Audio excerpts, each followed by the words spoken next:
Hello दोस्तों, मेरे channel के आज के कार्यक्रम में आपका बहुत बहुत स्वागत है और मैं हूँ आपके साथ रति अग्निहोत्री। तो अभी कुछ दिन पहले देहरादून में एक बहुत ही खूबसूरत, मन को मोह लेने वाला स्प्रिंग फेस्टिवल यानी वसंतोत्सव ऑर्गेनाइज हुआ था और 7 से 9 फरवरी के बीच ये देहरादून के राजभवन में ऑर्गेनाइज हुआ था। तो मैं दूसरे दिन यानी 8 फरवरी को शनिवार को यहाँ गई और मुझे इस फेस्टिवल में बहुत मज़ा आया। तो अपने कुछ अनुभव ही आपसे इस वीडियो के माध्यम से मैं साझा करना चाहूँगी। तो दोस्तों, राजभवन में वसंतोत्सव का ये फेस्टिवल हर साल मार्च के महीने में होली के आसपास ही होता है और इस समय जैसा कि हम सब जानते हैं फूलों का खासा महत्व होता है। वसंत ऋतु में प्रकृति अपने अनुपम सौंदर्य की पराकाष्ठा पर होती है और ये एक ऐसा समय होता है जब हृदय स्फूर्ति से भरा रहता है, मौसम सुहाना होता है, तो हम सभी जाहिर सी बात है काफ़ी पॉजिटिव फील करते हैं और एक नई प्रकार की एनर्जी से, रचनात्मक ऊर्जा से हम ओतप्रोत हो जाते हैं। इसलिए आप देखेंगे कि अक्सर वसंत ऋतु में कला से संबंधित, आर्ट से संबंधित, गीत संगीत के, साहित्य के बहुत से कार्यक्रम होते हैं क्योंकि ये एक प्रकार के नवीनीकरण और सृजन का यानी क्रिएशन का समय होता है। तो जैसे प्रकृति इस समय अपने खिले हुए रूप में होती है, वैसे मनुष्य भी प्रकृति से इंस्पायर होते हैं अपने जीवन में और बेहतर करने के लिए, अपने रिश्तों को और भी आत्मीयता से जीने के लिए। तो उत्तराखंड वसंतोत्सव में मेन आकर्षण जो होता है वो फूलों का ही रहता है। अलग अलग संस्थान, इकाइयाँ इसमें पार्टिसिपेट करते हैं। जैसे इस बार IIT रुड़की ने बहुत सुंदर फूल शोकेस किए थे और उत्तराखंड के फूलों का रंग बिरंगा संसार आपके सामने प्रस्तुत करते हैं। तो एक बात जो मैंने नोटिस की, वहाँ की लोगों के अंदर फूलों के साथ खड़े होकर फ़ोटो खिंचवाने का, अपनी फ़ोटो खिंचवाने की एक दीवानगी थी। पूरे के पूरे फैमिलीज़ और खूब सारे ग्रुप्स थे जिनका फ़ोटो खींचने के लिए उत्साह देखते ही बनता था। और एक टाइम तो ऐसा भी लगा मुझे कि मतलब लोगों को फूलों की कुछ परवाह नहीं है, बस अपनी फ़ोटो खींच रहे हैं और फूलों पर गिरे पड़े जा रहे हैं।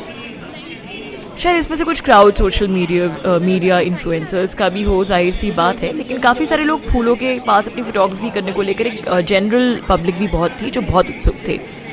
तो वैसे तो ये बहुत अच्छी बात है, इससे फेस्टिवल की लोकप्रियता बढ़ती है, प्रकृति का एक खिला हुआ रूप तो वैसे ही विजुअली बहुत अपीलिंग होता है और ह्यूमन सब्जेक्ट्स की सुंदरता में भी 4 चांद लगा देता है। लेकिन एक बात मुझे ज़रूर लगी जो मैं कहना चाहूँगी कि जब इतनी मेहनत करके ऐसा फेस्टिवल ऑर्गेनाइज कराया गया जिसमें फूलों की कितनी ही दुर्लभ वैराइटीज़ शोकेस की गई, कुछ शायद ऐसी जो कि सिर्फ उत्तराखंड में भी मौजूद है, तो फिर इन फूलों के बारे में विजिटर्स को जानकारी देने पर भी फोकस होना चाहिए था। मीडिया में भी इस फेस्टिवल को लेकर जो रिपोर्ट्स मुझे दिखी वो बस यही कि ये फेस्टिवल ऑर्गेनाइज हुआ है और यहाँ बहुत सुंदर फूल हैं, बहुत लोग हैं वगैरह वगैरह, लेकिन इसको लेकर कि किस प्रकार के प्लांट्स यहाँ पर शोकेस किए जा रहे हैं, उनकी क्या खासियत है और उत्तराखंड की जो प्लांट स्पीशीज़ है उनकी क्या विशेषताएं हैं, क्या खासियत है, इस लेकर इन्फॉर्मेशन और नॉलेज एंगल से कोई जानकारी मुझे नहीं दिखाई दी। फूलों के स्टाइल्स में भी लोग बस फ़ोटो खींचने में मशगूल थे, स्टॉल्स पर भी लोग बस फ़ोटो खींचने में मशगूल थे। स्टॉल्स पे कोई भी ऐसा व्यक्ति नहीं दिखाई दिया जो इसके संबंध में कोई जानकारी दे रहा हो।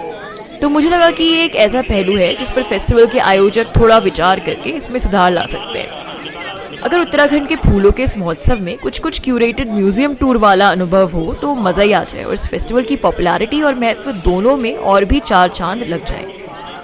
और इसको ऑर्गेनाइज कराने के पीछे का पर्पस भी सॉल्व हो जाता है फिर कि ज़्यादा से ज़्यादा लोग उत्तराखंड की प्राकृतिक संपदा के बारे में, यहाँ की संस्कृति के बारे में जानें।